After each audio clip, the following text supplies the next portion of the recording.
So I think we'll probably get started. We are just at 4:05. We've got people who have joined us, and Krista's here. She's in Port Moody. So if you have just joined us and you didn't hear me make the comment about the little orange arrow, please tell us where you are joining us from by popping your name and a hello and letting us know what city or province you're joining us from.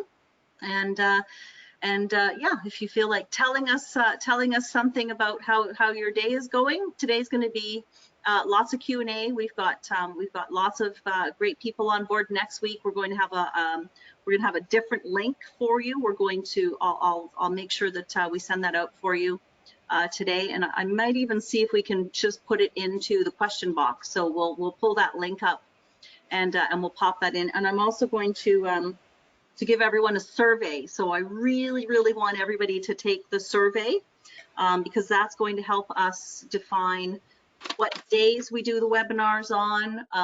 The mastermind series, we've been asking, do people want to do like a full day or do something that's over 6 weeks? So the survey is going to help us with all that. So why don't we get started? And so if you have any questions, pop those in the question box.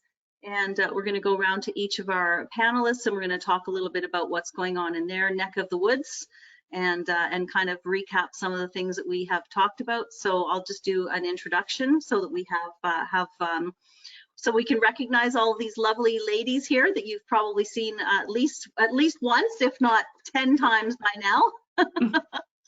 So Elisa, give us a wave and say hi. Hey everyone, welcome. So, Elisa Choi is in Toronto, and Elisa is the chair of the co-housing committee. And we have been very excited over the last couple of weeks because we really see that this trend is on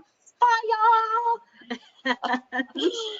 And with isolation and loneliness being some of the world's largest problems before COVID, now we are seeing even more things happening. So Elisa and I are going to talk a little bit about what's going on with co-housing, and then you'll also see Lynn. Can you give us a wave? Lynn S, give us a wave.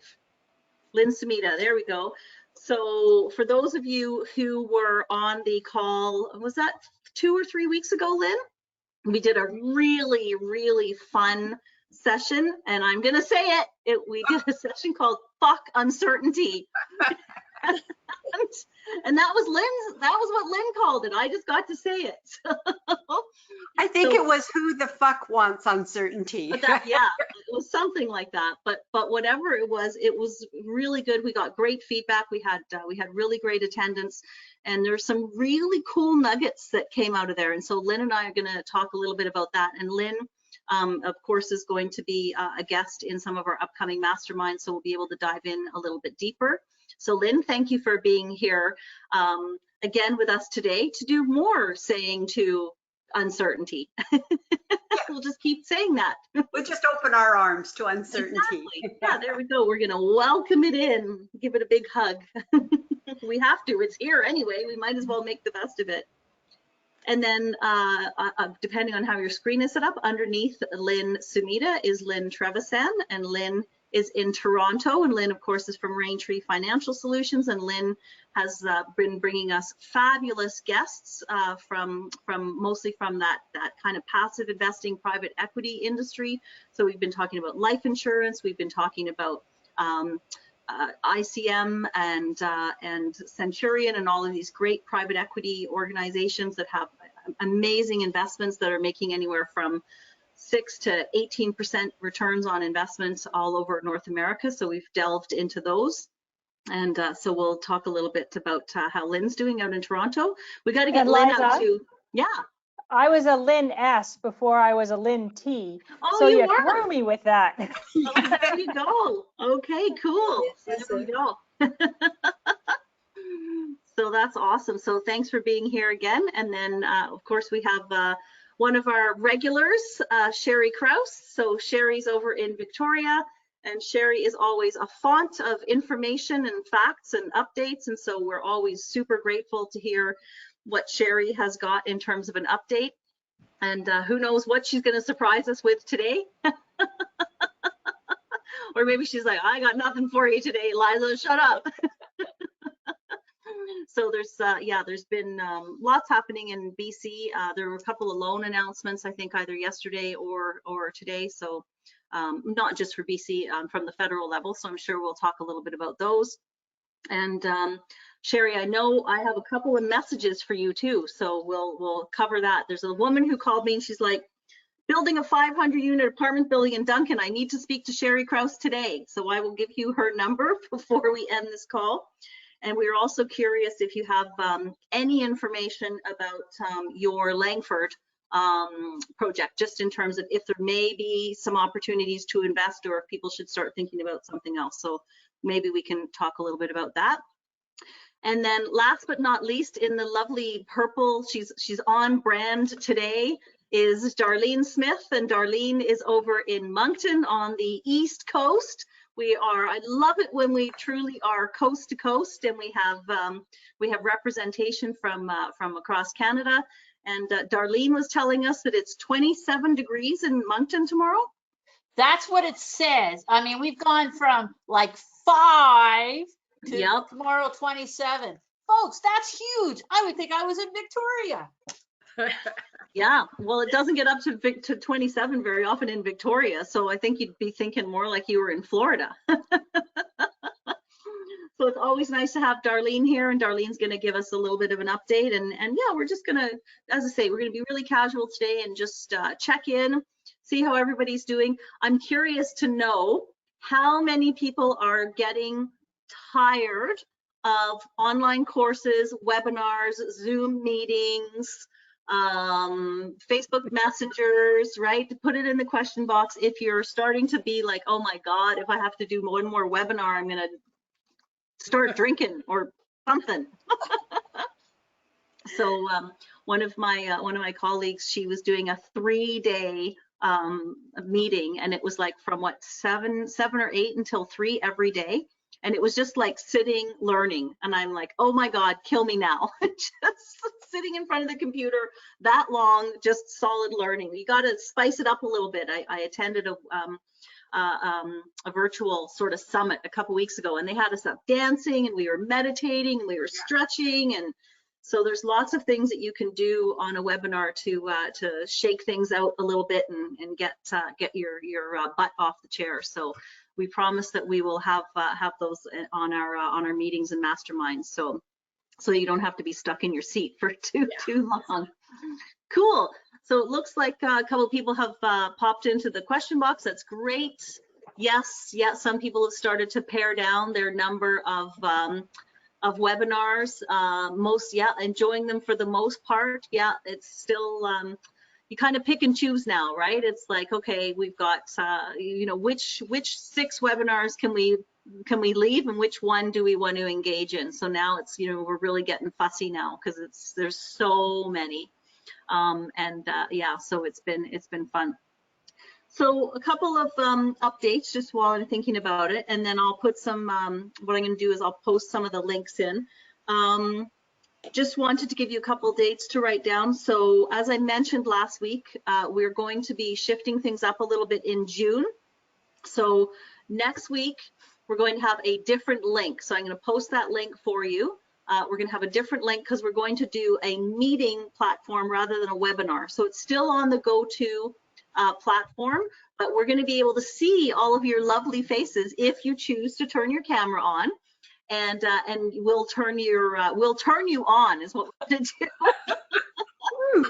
Going to turn on the camera and turn on the speaker, and we can actually hear from some of those from some of you who we've never heard from before. So we'll have it very interactive, and we're going to have a really cool guest speaker, a gentleman that I met on a course that I took I guess it was 2 months ago now, with Tony Robbins and Dean Graziosi. And this gentleman won like one of the awards. I think he was the most inspiring, and he's a Canadian Paralympian who is a coach, and he's just phenomenal. He's a really interesting man, and he's just giving us an example of someone who he struggles with cerebral palsy. He's a Paralympian, and he's been able to get a business set up, and he's just so inspiring. So I won't say too much more about him, but he's going to come and join us for a few minutes and tell us a bit of his story. We talked last week as well about how we are shifting from crisis mode, hair on fire, to managing, right? So there's starting to be this feeling of, okay, we've gotten through the crisis. It was hard. We know it's not over yet, but we also know it's not going away. We're starting to realize that life, isn't going back to normal. There is a new normal. And so now it's how do we manage that? And so that's where, getting together with your team, spending time with your friends and family, connecting, doing your goal setting, making your plans, starting to pull all that stuff that you put on the shelf and said, oh, I'll do that, after COVID. It's time to start kind of getting back to the new reality, right? We don't say get back to reality anymore. We say get back to the new reality. So there's going to be all these new terms and jargons that we're going to use. Yeah, I can't wait either. Arlene says, can't wait. So so we talked a little bit about that. So just encouraging you again to, if you're still in that crisis mode, let us know. Are you feeling like you're still in crisis? Are you feeling like you are starting to move out of that? Are you starting to make some headway on your plans and getting into this new normal and figuring out how to deal with that? I'm going to make an admission. I'm going to admit this in front of everybody. I had kind of my own little weekend this weekend where I just tucked my head under the covers and hid. I was just like, yes, thank you for the applause, Darlene. And I think one of the reasons I wanted to share that with you is because a lot of times I speak to people who are either struggling with some depression or are friends of people who are struggling with depression. And there's this thing that we got to fix them. Like this person's really struggling and we got to fix them. And sometimes you just have to, if you're the person who's going through this phase, or if you're the person that's trying to help someone go through this phase, you just have to let it happen. So, sometimes when you're in a zone and you just don't feel like you can fight it, it's okay to give in, right? It's okay to stick your head under the covers. It's okay to have that sadness, to feel that sorrow, to sleep it through, to binge watch on the Netflix. What's concerning is when you stay down there for a really long time, right? So I kind of stuck my head under the covers for the weekend, and it was raining and I'd been working and I'd been in front of my computer. I was like, I just want to go and hide. So I kind of checked out. A couple of my roommates were worried about me because they're like, we've never seen Liza so quiet before. So it happens to all of us. And I guess, I want to share that with you because one of the things, as someone who is not used to seeing people like that, or if, as I say, you're someone who struggles with that, sometimes don't feel guilty about it. That just makes it worse. Just allow it, get into it, like sink right into it. I remember years ago, a counselor said to me, if you're feeling blue or you're feeling unhappy, just kind of, like fuck uncertainty, fuck happiness. Like you got to allow yourself to be sad once in a while. It's okay. And there's been a lot coming at us, and we have to be able to feel the range of emotions rather than just thinking we're going to push through all the time. We also have to be able to say, okay, I'm having a down day and I don't want to get picked up and I don't want you to rescue me. Just leave me alone, let me have my day, and then we'll get there. Anybody else feeling like that? Yeah, Elisa, yeah, you had one of those moments as well. Darlene, awesome, thank you. See, Sherry, see, we've all admitted it, right? We're all human. Ben and Jerry's chocolate therapy ice cream really helps on bad days. Yes, ice cream is, oh yeah, I hear you. For me, it's salted caramel. Yeah, I love salted caramel ice cream. That's a good pick-me-up. I'm trying to think, did I have anything on? I don't know. I might have had a cookie at something, or coffee. Mine's chocolate chips. Yours is chocolate chips? Yeah. Behind my desk, I got a whole jar full of chocolate. A whole jar of chocolate chips. So yes, yeah, yes. So definitely glad to hear that, you know, we're not alone in that, right? A lot of times people think, oh, I don't want to tell anyone, or I'm embarrassed, or I'm ashamed, and there's, you know, it's just life. So if you need some help, you know, you got lots of great people here on the team, so reach out, let us know. And sometimes just letting people know that you're feeling like shit, and you suddenly feel better, right? It's like, oh, I put it out into the universe, and now it's out of my, it's out there, and now I'm not so, it's not as bad. So that's just my little sharing. So why don't we start to go around to some of our lovely ladies and hear what's going on. And Dar, why don't I start with the East Coast? What time is it over on the East Coast? It's not, we're not going to go into the next day today, are we? No, it's early. It's only 20 after 8. I'm like, that's why I had to check. Am I really getting it on this early? You know, one thing about the cool thing is it's been a pleasure to be living in one of the best locations in North America during the virus. You know, we've all together. It has been challenging, you know, but now we're going into the scary part that's going to happen, because we don't want the people from Maine, Quebec, and everywhere else to come in and bust our bubble.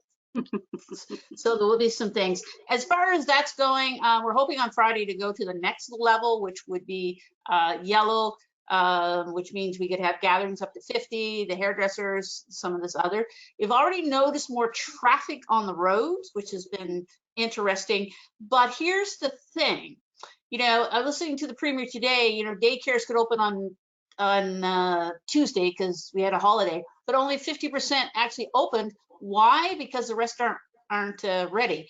If you own a plexiglass company, you're making the bucks, because that's the challenge that people cannot get, right? So going through that whole thing. The other part is that people are not ready. They don't know what to do, and it's implementation. So, you know, when you said we're going through the emotions, last week was, I kind of felt like one of those down days, and people are going to say, do you actually? And I think it's because I've been spending so much time working with entrepreneurs and business people saying, okay, building them up, that you're going to get through this. Let's sit down and let's talk about how you can, you know, build up implementation afterwards. You know, there's so much bombarded. And, you know, I had some days it was like on 5 Zoom meetings, and I'm like, I am literally zoomed out. Right? Because, you know, it's we're staying connected, but it's listening. So it depends on where you are. There's been a lot of realization is that in our province is we needed the foreign workers to come in for the fisheries and the plants and the farmers, and we're not letting them in. And the government has now realized that the people here in our province don't want to do those jobs and will not. So wow. The other part is that, you know, and it's controversial, but it's good. It's, you know, students. Do I stay home and get the money federally, or do I go out and do a little job? Yes, there's not going to be a minute job. So there's a real mixture. If anything, the stress level for people is going to get worse within the next few weeks as we go back to the new normal. People don't want to go out to restaurants, drive-in theaters. They're back from the past. People don't have the disposable income that they had before. So it's really, how do we helping the business people implement, and, you know, that's going to be the biggest challenge. It's the new norm. The world is different. It is. And we've only been allowed to have one bubble family. We're trying to get another bubble province. The first one, of course, will be PEI. Why? Because when they go off the bridge, they have to be in New Brunswick. We're thinking about being friends with Nova Scotia. You know, up from there, you know, but the thing is that most of the cases there was in the Halifax region, was in a nursing home, right? So you got to look at where they are. So it is definitely stay vacation. This is the first time not to travel. And let's look at what we have in our own provinces. You guys have some nice stuff. I'm glad I had the opportunity to see Vancouver and Victoria. But we got some nice stuff here. There's a couple parks that are like, Darlene, you haven't been here for a while, because you would go to Disney World.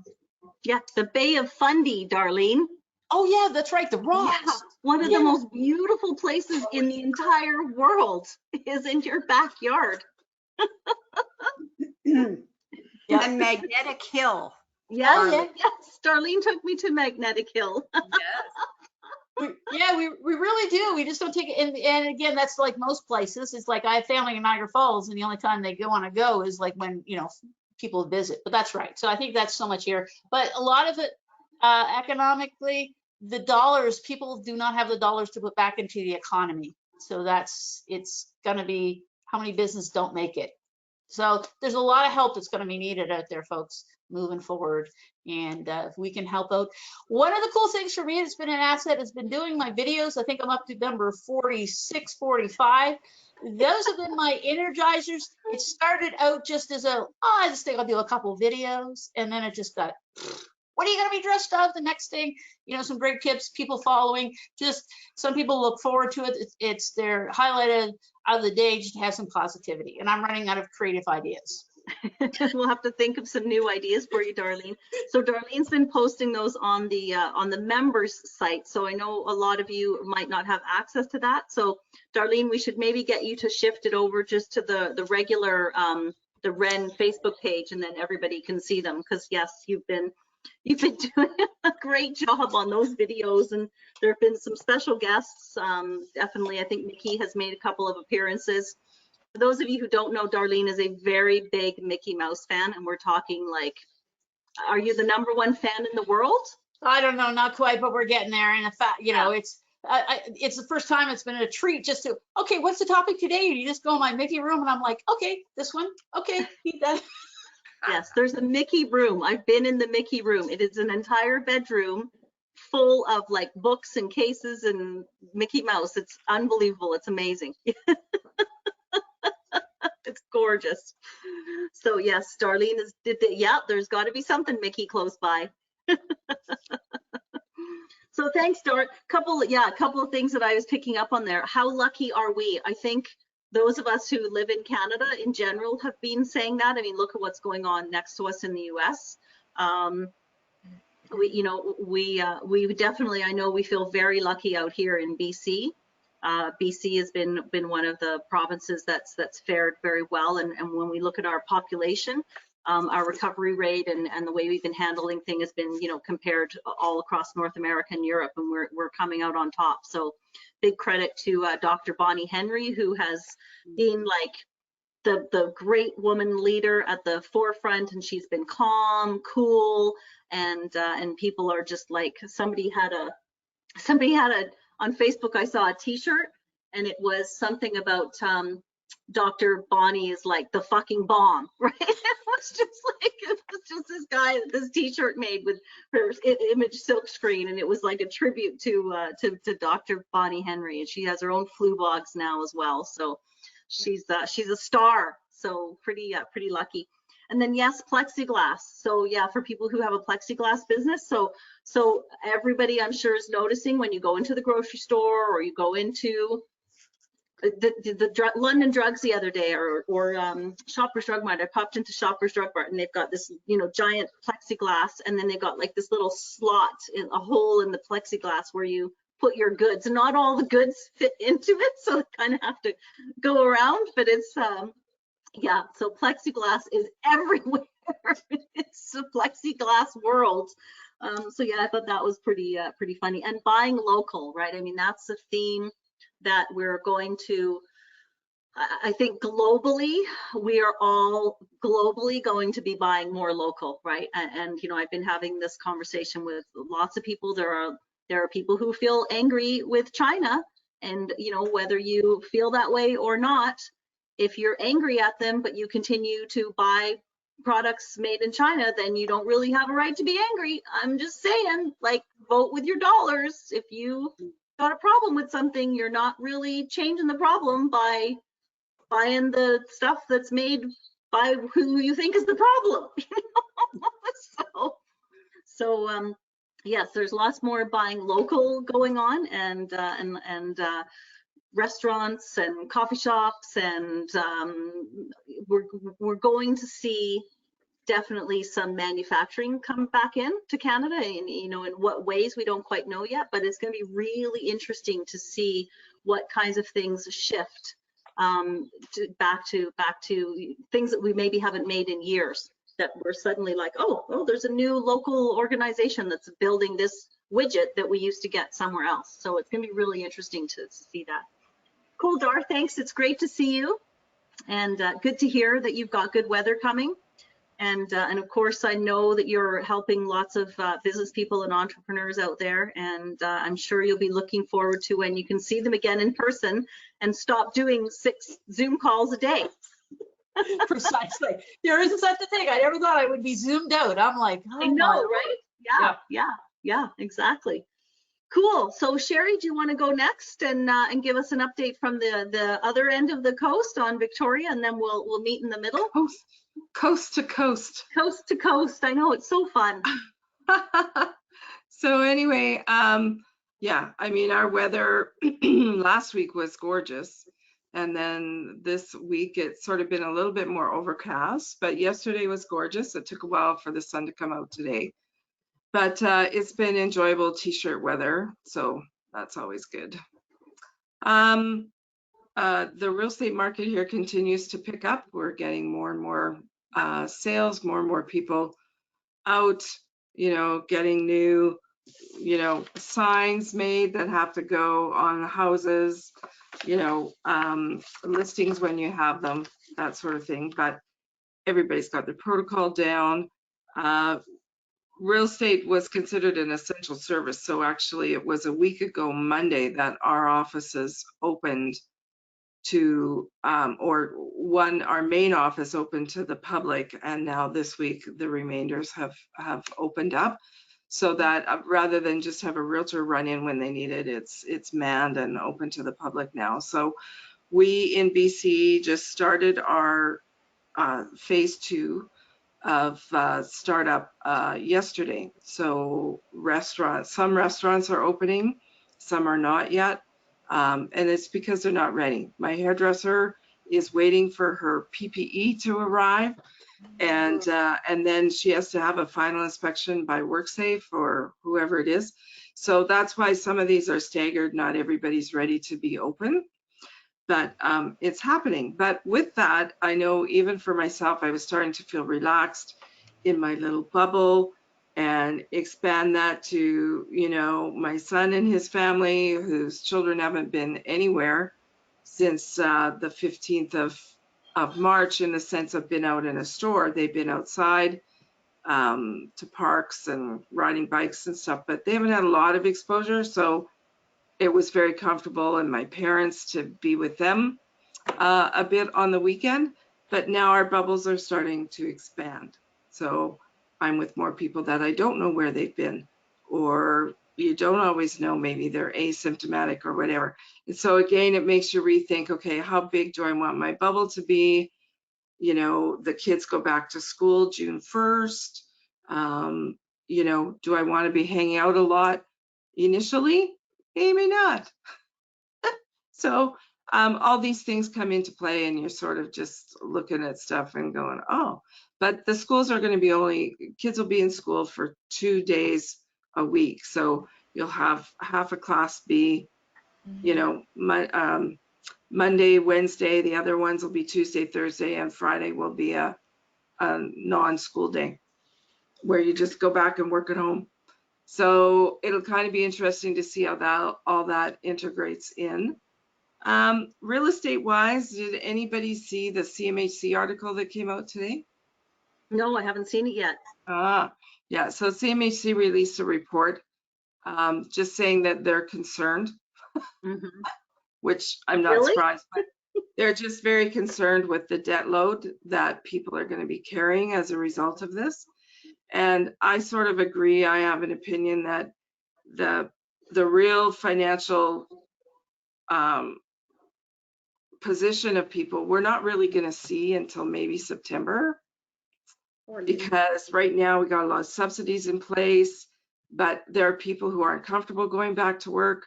There are businesses that are going to reopen and then can't make it once all the subsidies are cut off. There's going to be, once the mortgage deferral and the student loan deferral and all of that is gone, that's when people are going to go, oh. And I mean, we've got people who don't want to pick up jobs. Like there's all these jobs that now I see where people are hiring and others are going, well, why would I work when I can stay home and get $2,000 a month, right? So it's easy to just sit back and not actually, oh, I could actually do this and make some money and actually work off what I'm eating, you know? So rather than sitting at home chomping on the couch, right? So I think that it's going to take a while to really see what all the ramifications of COVID have been from an economic standpoint. And so getting back to CMHC, they are concerned about the debt load that people will be carrying. They're increasing their debt load with the deferral. Whether you like it or not, you're increasing the amount of debt you have. So they're actually looking at tightening up applications, especially for first-time home buyers. Not so sure that they'll be able to withstand or where they're at. So it'll be interesting to see. It's mainly on a residential, but everybody that I've been reading or talking to has the same opinion that the rental demand here, especially in Victoria, is going to increase as opposed to decrease. It will increase. Right now we're seeing in the real estate market, we are still having multiple offers, and we're starting to see that delayed offer thing becoming more and more. Hi, we're putting the house up. We'll look at offers on Tuesday at 5. We're seeing more and more of that. Houses here right now, especially between 600 and 900, are flying off the shelf. And basically what we're seeing is that people are just anxious. I have one of the girls on our team has written 4 offers for one person and hasn't been able to secure a property because they're in multiples. If they go below list, they're like $5,000 below list, but I've seen them now where they're 50 grand above. Like it's ridiculous, and I don't quite understand it, but that's another story. Yeah, but the condo market has slowed, and I know there are concerns about, there won't be enough students here, blah, blah, blah, but there's still enough people coming here and people who will be in financial trouble and selling their properties and going back to being a renter. I firmly believe that is going to happen. If you are looking at buying in the Victoria area now, some people go, well, maybe we should wait. The CMHC was saying they're expecting house prices to drop anywhere up to 18%. And remember, they're looking at a very large country, right? And when we look at Victoria, if we see a 5 to 7% drop, that's going to be big for us because our demand is so great. So some people have been saying, do I buy now? Do I wait for it to crash or not? With the interest rates the way they are now, it's still a good time to buy. And prices are good out there, depending on what you're looking for, but you can find some very good deals.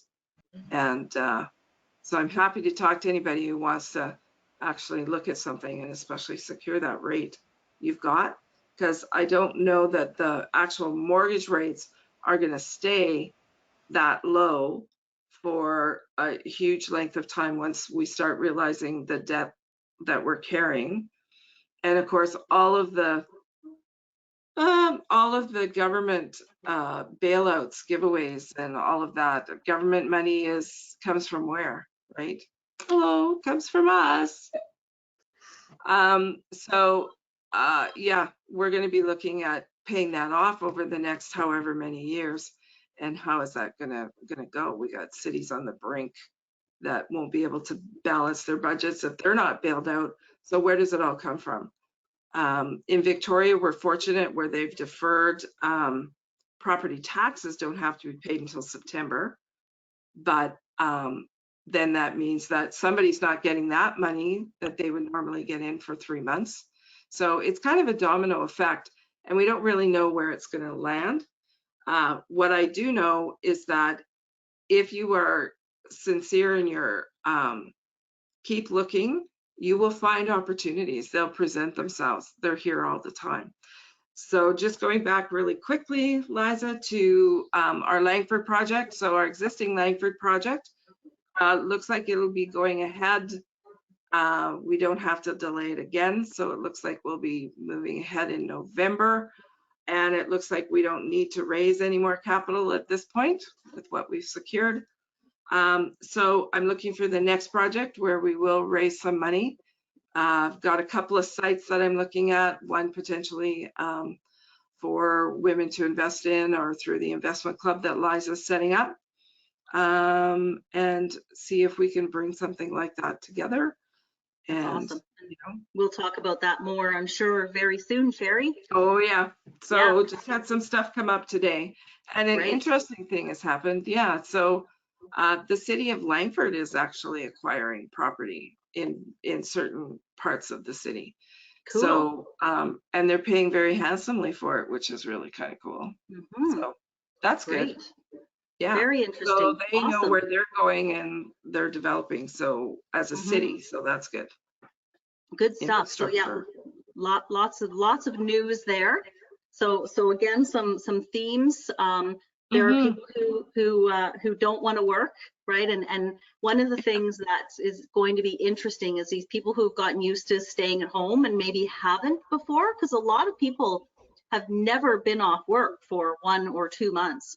It's going to be really hard the longer you stay out of the workforce, the harder it is to get back in. So if you've got people in your family or your friends or your children are like hesitating about going back to work, try to encourage them about all of the other kind of psychological things about the health of being out in the workforce, you know, seeing people, you know, I know there's still some concern about the COVID virus, but then there's all the other side of the positive things about, you know, being with people and working on something and, you know, completing a project or a task or whatever it is. And it's going to be interesting to see how many people go back to work and struggle with the whole, holy shit, what's this bullshit all about, you know, this being at work thing. So that's going to be really interesting. So I'm curious to know if anybody is having issues or concerns or trouble with people who are really hesitating about going back to work, and what their reasons are, right? Is it because of the fear of COVID, or is it because they've kind of gotten used to being off for a while, or is it you know, yeah, why, you know, if somebody, I mean, Darlene was telling us about the jobs that need to be done that people don't want to do, right? And this is an argument that we have so often when people complain about bringing immigrants in. It's like, well, it's all over the world. There are people who will do the work, and then there are people who will say, oh, I don't want to do that kind of work. So it's like, well, who's going to do it, right? It's got to be done. The gas stations have to be pumped. The 7-Elevens have to be run. The farmers' fields have to be harvested. If we don't want to do that work, who's going to do it? So it's going to be an interesting time to see, you know, do students step up and try something in that field, or try something different, or what's going to happen. So I thought it interesting that that's been a point that's been brought up a couple times now. The CMHC, yeah, the whole tightening there. We were talking to Jorian a couple weeks ago, and the RCFI, the Rental Construction Financing Initiative, still has $10 billion in it for people who are building rental properties, but they are starting to get tighter on the criteria.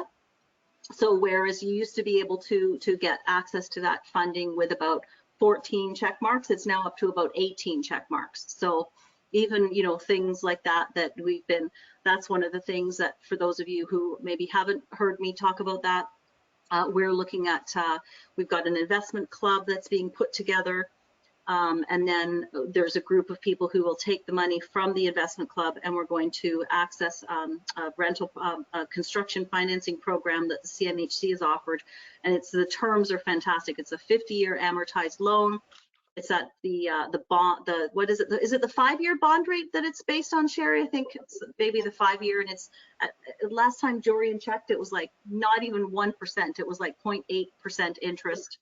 So it's an amazing lending opportunity for people who want to build rental homes. and Elisa and I have been looking at it specifically for co-housing. So that's one thing. And we've been talking to a couple of municipalities. The mayor of Burnaby is really interested in co-housing. So we'll see if the municipality has some land that they want to sell us cheap. Hey, I got some good land for you cheap. So, And it's not swampland. And it's not swampland, exactly. Yes, there we go. I posted the survey. I put it in the box. Let me know if you can see it.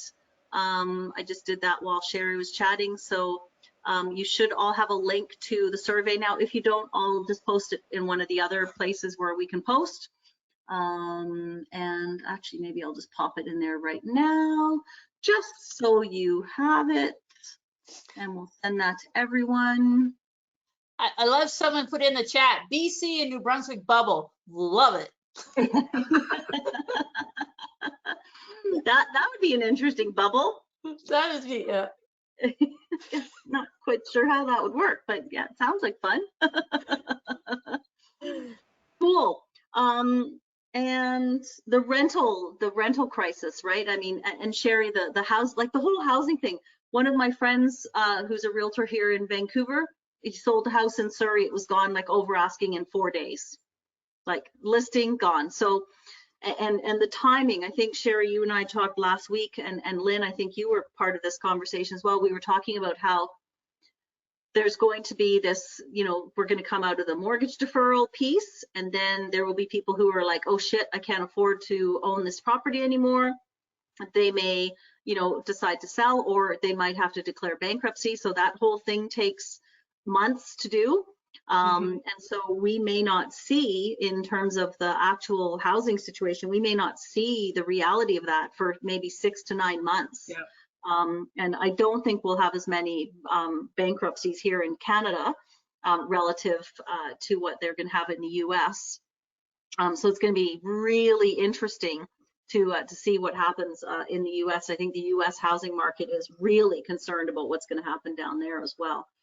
So those, you know, those are opportunities. You know, Joan and I are still looking at mobile home parks. We are looking at parks in BC right now.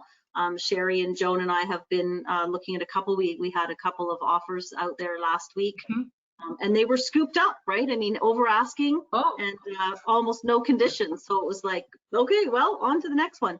So we're still looking. So we're looking in BC. We'll look in the States, you know, a while from now once things have recovered a little bit.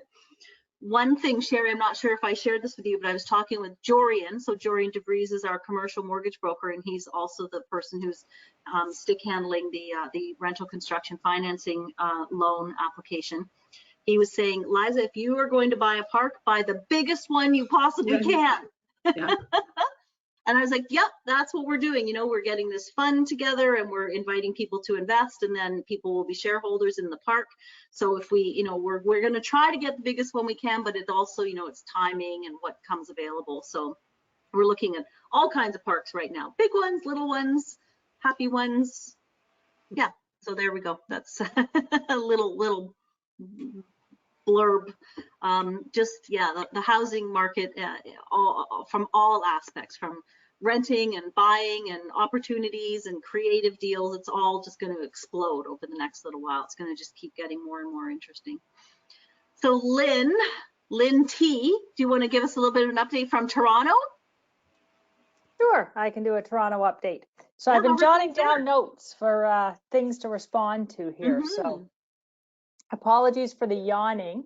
I stayed up last night and binge watched the Last Kingdom, the Viking one. Oh yeah, was it good? Oh, excellent. Violent, but excellent. So there's a recommendation. Okay. I'll go to bed earlier tonight. Update in Toronto. So interesting, our schools are not going back. So that announcement came yesterday. You know, to mixed reception at my house, but all good. I wasn't going to have her go anyway, so I'm good with that. So I had a day of reviewing my income tax return. So just putting that out there in case that has slipped anyone's minds. Personal tax returns due June 1st. But the awesome news is, because I owe this year, that's that self-employed thing. You don't pay up front, and now I got hit. It's not due till September. Exactly. So that's anyway, that's a reminder in case anybody was losing track of that timeline. What else is going on? Our phase 1 just happened Tuesday this week. So we're only kind of just getting into back to normal. Ultimately, the big takeaway for me is I can now actually go into the hardware store in Home Depot. Thank you very much. And interesting about plexiglass, because I was going to need some, but I've changed the design to glass and I think I'm going to be okay. So that would have drove me crazy if I'd gone and it was all sold out, because my need is unrelated to COVID. But anyway, all good. You talked about jobs. So I have a teenager as well, a university student. So she actually is working now for 3 weeks on a line making face masks and hand sanitizer. So absolutely there are jobs out there. In my house, that wasn't an option. So yes, you could sit on your butt and get $1,000 or $1,250 or whatever it is. No, you won't be doing that. So anyway, Good. luckily she got a job. We're trying to get the 15-year-old in there as soon as I can. So, Awesome. let's see. Last Wednesday, I missed the call. So I was on another call with a group of investors, and we were reviewing some of the kind of investment funds around COVID resistance and which ones are going to be still in a good position moving forward. And it really just hitting on a lot of the points you have already covered around rental market. You know, Centurion's out there raising funds because they see opportunities in that rental market. Interesting on the ICM, which is more of a commercial industrial type fund. And when you hear commercial, initially you might think, ooh, you know, everybody's going to work from home. Well, for the half that are in the office, they need to be much further apart than they were, you know, pre-COVID days. And the other piece, their portfolio is relatively small in that sector, but one of the big things they talked about was the onshoring idea. So all of this manufacturing that we've sent away, and we now need some more control over. So just some really interesting market dynamics that are happening in you know, all the different funds, trying to figure out what is the implication, what does that mean. So that's so apologies for missing last Wednesday. That's what I was doing last Wednesday. That's okay, Lynn. Yeah, and weather-wise, we're good.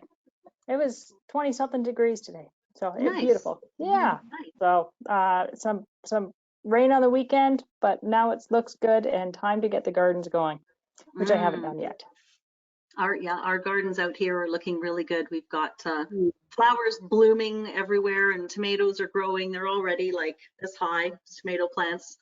Yeah, I know, Darlene. I know. You're like, what? Are you still in the same country?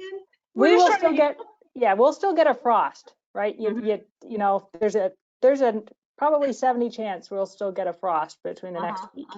So I don't want to hear that.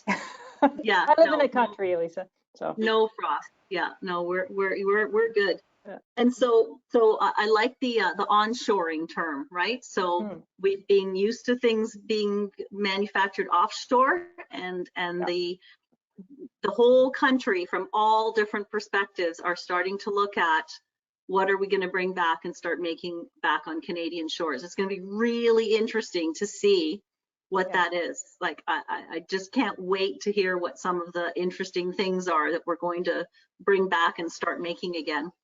Yeah. Really interesting. Onshoring.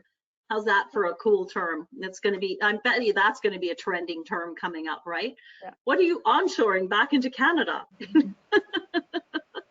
Cool. That's the first time I've heard that. So thank you for letting us know on the East. We're always last, but now I'm going to know that term for anybody else. You go use it. So. Yeah. You'll look so, we'll all look so smart, Darlene, because we're going to start saying, so what are you onshoring in your manufacturing sector? So Lynn, let's Lynn S, let's come up to you. And I think you and I were talking about how we, and I'm curious to see who's on the call, who was on when Lynn and I had the Fuck Uncertainty webcast a couple weeks ago. And so if anybody was part of that, let us know. And there were some really interesting things that came out of that. And so one of the things that you and I are going to delve into is, and I wrote it down, was the realization that I made, and that was some of my greatest gifts and experiences have been at my greatest times of uncertainty. So when I had the least amount of knowledge about what, where, who, why I was getting involved, I had the biggest outcomes. So Lynn and I have decided that we're going to dive into that a little bit, and we'll probably do a video or a podcast, and we're going to unpack that a little bit and see like what's all going on there. And so the reminder is, yes, we're in times of uncertainty, but a lot of good can come out of it. So we invited Lynn just to come back and give us a little bit of a lift in this time of uncertainty. Well, and I think, Liza, one of the interesting things you shared on the call, for those that might not have been on it, is you have a really high tolerance for uncertainty. And that's what I call it. You know, what's your uncertainty tolerance? And is it different in different areas? Maybe when it comes to finances, you don't have a high tolerance, or maybe you do. But maybe when it comes to where you're living or travel or employment. So there can be variations, but how do we increase that tolerance is a really cool thought. Like, it really correlates to resilience. So I'm excited to sort of dig into that mind of yours, because it's all around the beliefs, how we think, what we believe, because then that creates the feeling, and then the feeling creates what we do or don't do. And I'm certain there were some junctions and some choice points. Mm-hmm. So we'll be able to dig into that. Yeah. One of the things I've been talking to people about is a thing I call fake freedom, because with restrictions, people have really been wanting freedom. And so how have we been meeting our freedom need? And are you doing it in a way that really genuinely pays you quality dividends, really nourishes you, or you're going for shortcuts? And there's some interesting research about how when we do a shortcut and we get a little bit of freedom from, say, misbehaving, staying up late, doing this, doing that, and we think we're meeting that freedom need, it actually diminishes motivation. And so I think that's going to be a real factor for young people when they're online and they're doing a lot of the video games and a variety of things. We could have a real big problem in terms of the motivation. And some of you've already talked about it's easier to stay home and I'm getting some money and so forth. There's going to be lots of really interesting challenges in that regard. So I love that idea of, are you getting real freedom that really opens you up and just fills you in a way that stays with you? Or did you do a shortcut and go for a treat, go for this, go for that, that actually in the end doesn't deliver freedom? So another topic we might jump into. And it's interesting, you know, Lynn and I did the Wild Fit program, which is an amazing, I mean, it is a diet program, but it's not like a diet. It's a whole lifestyle change. And one of the things they talk about is food freedom, right? Like when you want to be free to eat whatever you want, but are you really free to make the choices that you know aren't good for you? So, and when you were talking about that fake freedom versus real freedom, right? Like, you know, and when we do the mastermind course, I think we'll do the exercise about, you know, when did you last feel free? It's a great little exercise to do. So we'll walk through that with you when we get those started. But the uncertainty that people are feeling, you know, we just don't know for sure what's going to happen.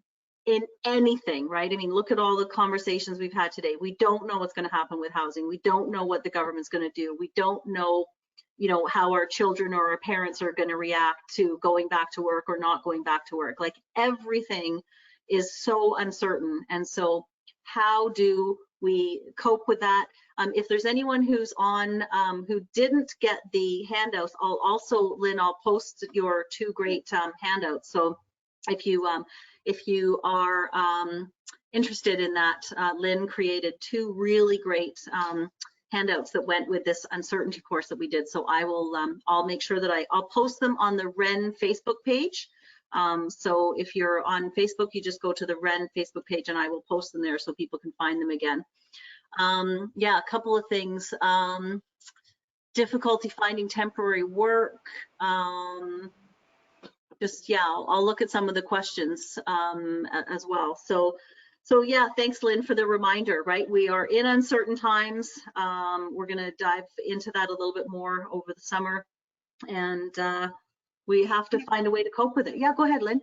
Yeah, and if I could just say, you know, the temptation is to want the external world to stabilize. Like, you know, I just want to know, like, when are we opening up, or when can I do this, or what are the schools going to do? If we put all our energy into the external, where we have no control, you're way more vulnerable. Like, we're not in charge of any of those variables. So the key is to pull it back to where you ground and what you know for sure, and what you feel good about, and what nurtures you, and where do you feel connected, where do you feel empowered, where do you, you know, how do you get some freedom that's in your hands. So, you know, just that's the perspective shift, because it's so tempting to want things outside of us to just get back to normal, or even just, I don't even care if it's the new normal, I just want to know what it is. Yeah. We're not going to. And so Right. that's the wrong kind of path. If we go down that way of thinking, we're going to be in trouble, because it's just going to create more and more frustration. And I think, you know, you really hit it there, right? Like, a lot of people feel really out of control, but there are so many things that are within our control, right? Yes. How, you know, I mean, you know, me going and hiding under the covers, Lynn watching Netflix, right? You know, whatever, you know, we decide to eat, what we decide to do for sleep, who we decide to spend our time with.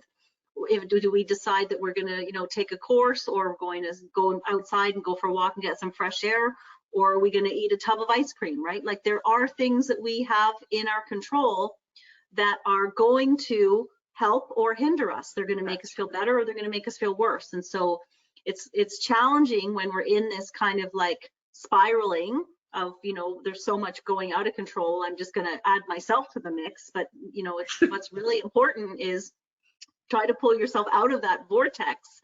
And yeah, like you say, take your control back. I mean, with us, Lynn, our timing for our Wild Fit food was amazing, because we have so many friends who've put on 10, 15, 20 pounds, and we lost 10, 15 pounds because we were in a program that was dictating us, this is what you're going to eat, this is when, this is why, this is how you're going to do it. And we stuck to it pretty much like glue.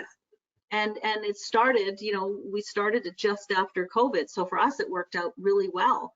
But lots of people are struggling. So it's, you know, if you're struggling with this kind of control thing, either reach out or figure out how you can take some of your control back. You can't control, as Lynn was saying, the external, but you are in control of your attitude, your decisions, you know, what time you get up in the morning, how much Netflix you watch, your closet, yeah, your fridge, you know. Yeah, cool. Well, that's awesome. Thank you. You're welcome. So yeah, lots of good stuff there, and I can't wait for us to unpack that greatest gifts conversation. That's going to be fun. So Elisa, it looks like we're going to finish off the day with you, my friend. All right. So Elisa and I have been talking a lot about co-housing. Yeah, it's really exciting. Elisa, I don't know if I've shown you this article, but I'll show everybody. This is a great, let's see if I can, this is a great article that's in Canadian Real Estate Wealth magazine. And it's talking about, it says, although co-living is a global phenomenon, its relative newness in Canada is making it a prime target for investors in search of something or other investment with strong returns. So Nice. it's being considered a secure investment with strong returns. And this was written by a gentleman named Roman Bondarchuk. Does anybody, Sherry, do you know Roman? Does that name ring a bell? Roman Bondarchuk, the CEO and founder of Sociable Living, tackling urban isolation and the affordability crisis. So this is really, really on point right now. And he's talking about how, as an investment, co-housing properties and projects are actually going to become a solid investment for the future, because we are changing the way we live, and COVID is adding yet another layer of this. This was written before COVID, and now it's even more. And part of this is people have been lonely and feeling isolated and missing community before COVID, and now that's amplified. And so people are going to want to start co-housing. And, you know, I've heard the term, we're merging our bubble. Have other people heard that? Right? Yeah. I've heard people say, I'm merging my bubble with another family. I've been hearing that a lot lately. So Lisa, tell us a little bit about what's on your mind today. And, Absolutely. and we're good. We've heard from everyone. It's so true that even introverts are wanting to enlarge their bubble. You know, they're even my introvert friends are saying that they're craving social interaction.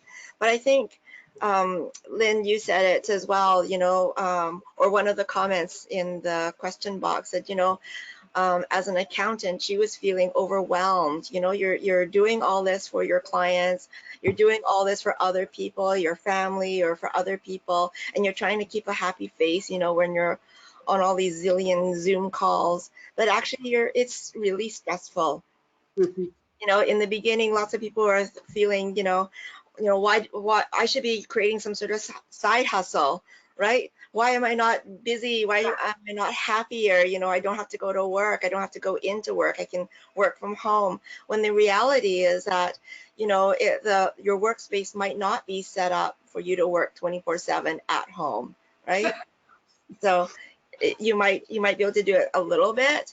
Luckily for me, I do work from home, and I do enjoy it. But I also am a social person. You know, we're social beings. I like to be with people, and I'm not used to, like, even my eyeballs are feeling super dry from sitting in front of my laptop all the time. Normally, you mix it up and you go out to meetings and stuff like that, right? I mean, luckily I live in co-housing, so I get to go in downstairs and chat with people, right? But not everyone is like that. Like, I know some of my friends, they've not seen a human person, another human being, for 6 weeks, literally for 6 weeks, right? Wow. Yeah, so it is, you know, it's not all butterflies and rainbows right now.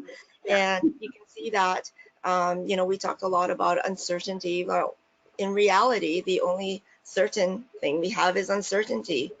And it's nice to see that people are starting to embrace that. People are starting to realize that, yeah, this is, even though, you know, things are opening up, they may not feel so comfortable with it. So they're making some adjustments in their own lifestyle to be able to live with this for a longer period of time than what they might have anticipated. So where does that leave co-housing? Well, like what Liza, you just mentioned, people are lonely, people are getting stressed out. It's unnatural to be, you know, living in your own little bubble for so long, and people are getting mentally stressed out. In Toronto, we have a Facebook group called, instead of fear mongering, it's called Care Mongering TO, which is lovely. It's a lovely, lovely group. And there's people who, you know, if they need something, then they will post something. If they can help, then they will post something. If they have something extra to give, then they will post it. So it's lovely to be able to see this, you know, basically sharing economy and people actually coming out of the woodwork and caring for one another. And one of the posts that I saw, not last night, but the night before, was about this one somebody was posting on behalf of a friend, and they said that they've been on the wait list for community housing since 2000. And and they What? just got on last year. And so there's another person who is on the wait list since 2011, and she still hasn't been called. And so somebody replied and said, well, they're just working through the list that is from 2011. So that's how far, that's how long the list is for affordable housing, which is just absolutely ridiculous. So I was flabbergasted. I saw this before I went to bed, and I thought, I can't go to bed without saying something. So I just kind of threw it out there, like, because I'm not in that circle. I want to learn more. So I said, you know, tell me more. Like, how much are these people? How much can they afford? What is their subsidy that they can get? And if they were not able to get subsidized housing yet, but they were able to get some sort of subsidy for housing, how much could then they afford, so that, you know, I can kind of do the math if we're going to create this co-housing for them. And so I went to bed, and when I woke up, it was amazing how much response I received on that one little comment on somebody else's post, you know. And so it was, it just showed to me the need that was out there here in Toronto. You know, it just boggles my mind that there isn't, that the government didn't think of creating affordable housing. And luckily, you know, with a leadership team like we have at WREN, that we're able to come together, you know, just private people come together and think of these things and create it for other people and create it as an investment for us as well, you know, so it's a win-win situation. So I'm pleased to be able to, you know, be a member of WREN to do that kind of stuff. But, you know, with this whole COVID-19 and having people to work from home, you know, even if they are able to get a job, more and more jobs are, you know, they allow them to work at least part-time from home so that you can do some social distancing at work. So more and more you're seeing that people are requiring convertible spaces at home. They need to have a workspace. So each room, luckily we do have a desk in each room. However, we might not be comfortable in just working on our laptop. So I see that one of my housemates, he had to bring in another screen from the office. And so he's taken over, temporarily he's taken over the dining room until he can get a bigger desk in his room, you know?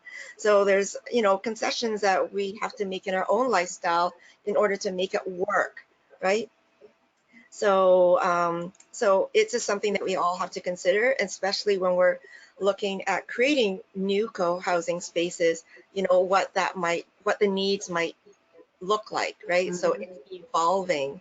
But I was really pleased to see that, I think I shared that with you, Liza, the article about Broadway Corridor Yes. in Vancouver. In Vancouver. Yeah, and how, you know, they're trying to put in a rapid transit line on the Broadway corridor, which is basically like Yonge Street in Toronto, you know, a major thoroughfare that doesn't have high-speed transit right now, other than, say, a fast bus. But they're trying to put that in. And so they're recognizing that at each stops, there's an opportunity to put in co-housing. Oh, my God. Yeah, and that was actually from one of the councillors on the city of Vancouver who said we're looking at co-housing as something that should be on this corridor. So that's really cool to see that. Yeah, Absolutely. People are starting to think about this as a healthy, forward-thinking lifestyle. Exactly. Yeah. So yeah, that's so I'm really excited about the response that I got just from that caremongering Facebook group. So I started my own post and I said, you know, does anyone want to help out? So I think some of the ladies have joined on this webinar tonight. So thank you so much for joining us. But yeah, I'm putting together, Liza and I are putting together the co-housing mastermind for later on this summer. So I'm really excited about that as well. And let's make it happen. Yeah, exactly. We're going to have some great guests and some great lessons in that. So we're really excited about that. And one of the things that I noted, we're talking about the changes in people's space needs, right? I was reading an article from a developer the other day, just came out a couple days ago, and they were saying as more and more people start to work from home, bedrooms might have to get bigger again, and we're going to see some of those, like, remember there was a phase when there were like built-ins, like built-in desks and built-in like little kitchen nooks and things like that. So he was saying they really think that those are going to start to come back again, because now that so many people have experienced the working from home, as you say, even if they continue to do it part-time and they might need those big screens. I mean, you know, everybody in our house has at least 2 or 3 screens that they work on. So we now have to accommodate all of the things that are going to be a part of your home office, and that trend is going to, again, that's going to be another trend that's going to get bigger and bigger, and so now we have to accommodate for that as well. So super awesome. Yes, mobile homes have the best built-ins. They do. You're right, Wendy. I've seen some amazing mobile homes with great built-ins. So yeah, when we build our mobile home park, tiny house, eco co-housing community, we'll have everything there that we could possibly want. We'll never want to leave. So we're at 5:15 today. We usually go over by 5 or 10 minutes. So we went over by 15 minutes today because we had so much to say. So does anybody have any last minute questions, any last comments? I will just remind everyone that the link for next week is going to be a different one. So if you're used to coming to this link, it will be a different link, and it will be posted on the website. So that's WREN.club. And it will also be sent out as an invite, so you'll see it, but it'll be posted. It probably is actually already posted on the WREN website, right on the homepage. So let me know if you've got any questions, ladies. Any last minute things to say before we say bye-bye? Any last comments, or Dar? I just want to say thank you. It's always a pleasure to be on and, you know, updating across this country, because, you know, we're all great Canadians, but it is so much different, and to see what's happening, and, you know, you just continue to do what you guys do out there. It's uncertainty times and challenging. There's a lot that's going to be happening, and we're going to need your help, everybody. So thank you, and keep the good weather coming east. There we go. Yes, we'll try to keep sending you good weather, Darlene, and we're all part of this. And so thanks to Darlene for joining us on the far east coast, and thanks to Lynn Trevison from Raintree Financial Solutions in Toronto, and Elisa Choi in Toronto, our co-housing chair, Lynn Sumida, and with Mirrors Point Counseling. And what's the other website, Lynn, that we were directing people to? Reconstructing Our World. Right. So very cool. And I will post the handouts that you've got. And of course, a huge thank you to Sherry Krause, who's a realtor and investor over on Vancouver Island in Victoria. And I know I'm going to be catching up with Sherry really soon, because I've got a phone number that I have to give you. I've got to hear about this Langford property. So I will probably be talking very shortly. So thank you, everybody. Have a wonderful day. Stay positive. Embrace that uncertainty, and yeah, I'm gonna go watch some Netflix.